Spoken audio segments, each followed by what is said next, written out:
Saddiq Conlon, and he's the man leading the charge for Australia to become an Islamic state.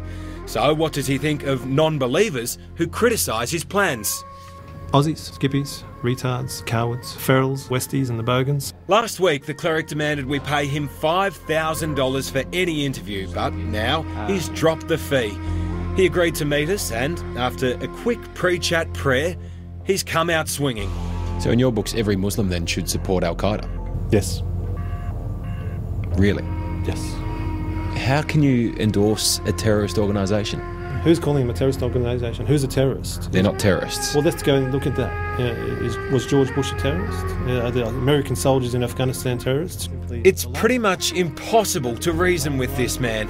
But when we discuss our country's involvement in Afghanistan, well, his comments would leave most Australians speechless. So if you see an Australian soldier killed in Afghanistan, you're happy? Any Australian soldier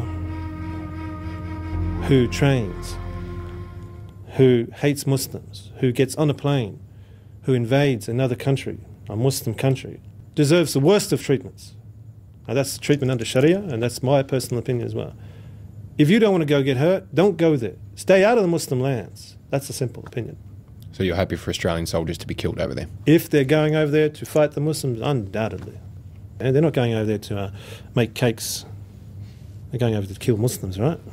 So what do you think I'm going to do? I'm going to love them? Never. Believe it or not, these are the words of a man who was raised a Christian right here in Australia. He was born Shannon Conlon, but a decade ago he decided to convert to Islam. Now he drives around New South Wales trying to convert anyone that will listen. His hope is that Australia will one day live under Islamic law. If we go to a hypothetical, Yes. Australia's an Islamic nation. Last night I had 2 beers with dinner. Okay. What does that mean? If you're a non-Muslim, then essentially you wouldn't be able to go to a restaurant and have your beer because it can only be done in the privacy of your home. You can do what you want within the privacy of your home, but you can't spread that evil on the streets. And yes, alcohol is evil. Could I go to the nightclub afterwards?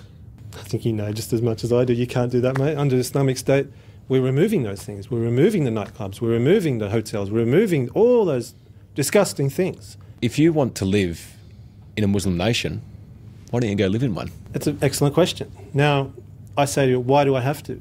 I'm an Aussie, white-skinned, freckle-faced Aussie. Why should I go to Afghanistan when I want Islam for Australia?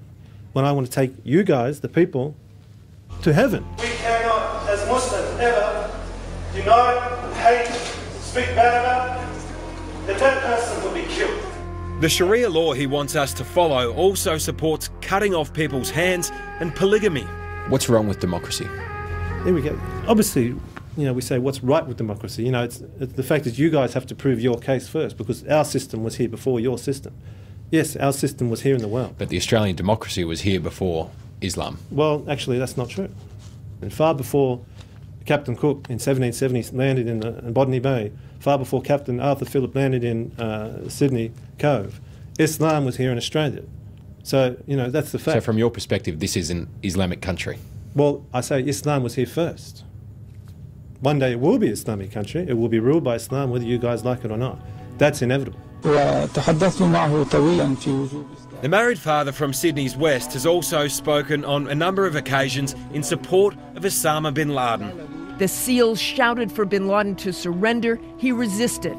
And despite all the news reports, he believes the terror leader is still alive. But he says recent events will only strengthen hatred of the West in Islamic nations. That little man with an American army suit and a sniper rifle who thought he was a big tough man has actually put himself in hellfire and put Osama in paradise. If that gunman is going to hell, God willing. I'm not a Muslim. What happens when I die? If you continue down your path, you are eligible for the hellfire. That's all I can say. If you die as a non-Muslim, you're eligible for the hellfire.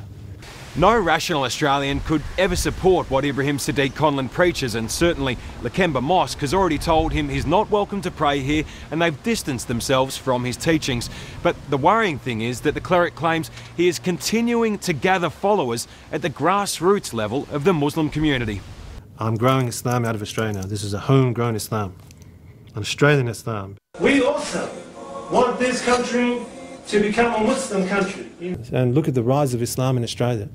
You know, look at it. Since the last 45 years, Islam has spiked. Well, he's stark raving mad, obviously. The switchboard lit up for radio announcer Ray Hadley when he played some of our quotes from Saddiq Conlon on his show this morning. If I'm a moderate Muslim and he's telling me this sort of rubbish, we totally don't agree with him. He hopes ASIO and the federal police are watching extremists closely. I'm sure that there would be a very small percentage of the community that would be inspired. I mean, radicals do attract attention by their very nature, but hopefully the most important purpose he serves through the presentation tonight is to illustrate to people that he's in the vast minority, that this sort of view is held not by widespread members of the Muslim community but by lunatics on the fringe, and he's certainly a lunatic, he's certainly on the fringe.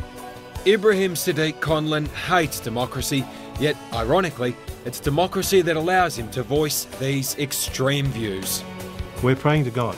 We've got our heads on the grounds, purifying ourselves, waiting for the moment where our awakening, Islam, takes over the world, when we have the power once again, like we had several hundred years ago, where we ruled the world. So be careful, look out, we're on the way. And we should reiterate that we have already had